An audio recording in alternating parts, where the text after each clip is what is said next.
Hello. Hello, how are you, Jess? I'm great. Thank you for coming. I'm so happy to see you. This is your happy place. It is my home. Welcome here in Bali. So good to have you. Let's go have a chat in the garden. Yes, please. Perfect. Let's go. For how long did you stay in Bali?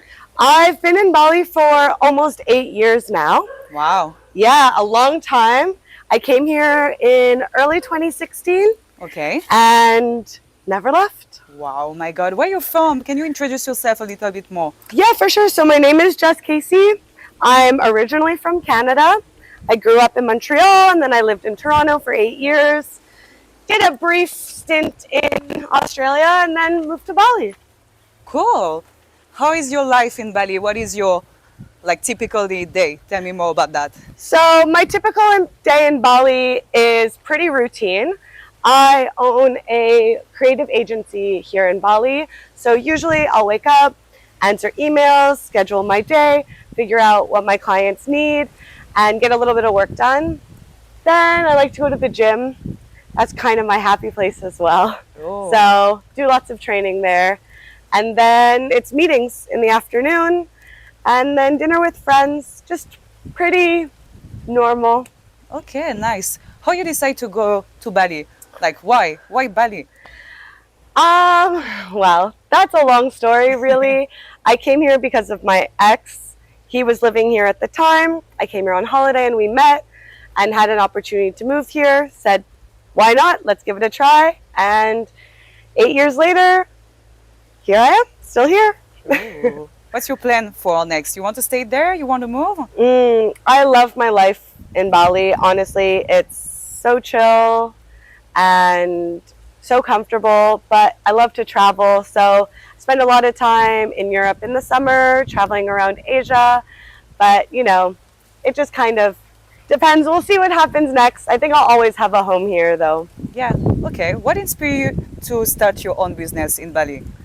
I spent the first 5 years working for other people, developing their businesses, learning a lot about, how things worked here in Bali. And then during COVID, I had an opportunity to start my own business and I thought, you know what, this is the time. And so I went for it. And it's been over 3 years since and I haven't looked back. Okay, and what the most exciting challenge you faced as a business owner in Bali? The most exciting challenge, every day is a challenge. Things here are a little bit different than others. Hi, Nanny. Ooh, This is Nanny. she's so cute. She's a rescue. Adopt, don't shop. That's good things. But things in Bali are always a little challenging. It's not the same here as it is in Western countries. So you have to be really, really patient. And you have to learn to kind of roll with the tides. And eventually everything works out. Okay, can you share a funny or unexpected anecdote related to your business here? Oh man, I think I've kind of made a joke about how Indonesians always tell you that you'll have things besok, which means tomorrow, which is why I named my house Villa Besok, because even though besok translates to tomorrow, doesn't really mean tomorrow when an Indonesian person tells you that. It just kind of means later. So you just get used to hoping for things to happen later. Okay, and so how does Balinese culture influence your entrepreneurial approach? Balinese culture is all about karma and all about being a good person, and what you put out into the universe will come back to you. So for me, it's really about being kind and being respectful and getting that back in return. So what advice would you give to those considering starting a business in Bali? I would say do your research, find out how to do things properly. I think it's really important that you do things the correct way and that you're super respectful of the community here. And so that would be my main piece of advice is contact an agency and really, if you want to make a life here, set things up properly and do it the right way, pay your taxes and respect the culture. Okay, what is the most rewarding part of your daily work? The most rewarding part of my daily work, I would say, is being able to work with different businesses and different people from all over the world and mixing cultures and ideas and seeing ideas come to life. Okay, and how do you balance your work and personal life while living in Bali? I mean, here it's a little bit different because everything is just kind of mixed together and it doesn't seem as heavy as when you're living in the city. You just kind of manage to do everything at once, I guess.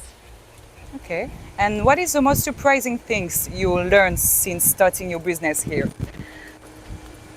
I mean, I don't know if I would say that it's surprising, but I always thought I was a patient person. I'm really a patient person now.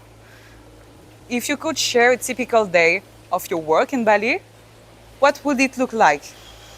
Usually I would say wake up, answer emails, schedule the day, make a priority list of what's urgent and what can wait, and then end up just sort of figuring out if I need to be in meetings, on a shoot, if I'm in editing, sitting in a co-working space. Everything kind of goes day by day based on what's going on and the weather too, because you can't shoot in the rain. What positive impact does your business bring to the local community? All of the people that I hire are Indonesian. All of my staff is Indonesian. And I've also worked with universities with doing internships and teaching them applicable skills to whatever they're studying so that when they finish their degree, they could have work experience to go to the workforce.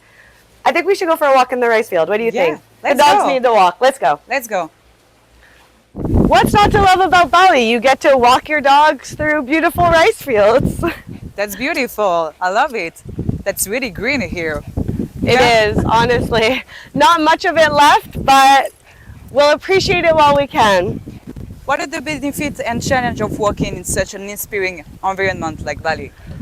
Oh, honestly, there are so many benefits because you have beautiful landscapes, you have beautiful architecture, beautiful culture, but you have rain season, which makes it a little bit hard if you're a content creator, not knowing what the weather's going to be like. And it's really hot all the time. So how do you maintain creativity and innovation in your business? I think it's really important to stay on the pulse of what's happening in the world with global events, culture, fashion, society. Come on, Charlie. And also to be inspired by other cultures, and what better place to do that than here? Is there a key lesson you learn as a freelancer in Bali? Patience again. Honestly, I think the best thing that I've learned living here and being a freelancer is just to be patient and also to be kind and understanding. It's really different working and living here than in Toronto, that's for sure. What is your main source of inspiration in your field of work here? Honestly, I'm so inspired by fashion and music, and that's really my main source of inspiration as far as like content creation is concerned and marketing.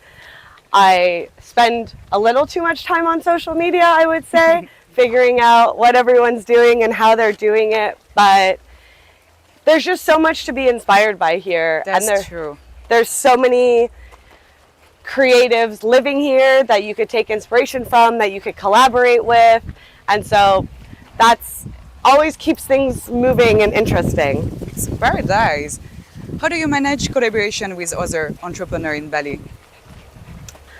After being here for 8 years, I'm really lucky that I have a network of amazing creators that I can call on and that I can work with, but because it's such a nomadic place, it's so fun to be able to connect with people mainly on Instagram who are here maybe for a short time, who want to work on some fun projects, and then you get to learn from them and create new exciting things. Ooh.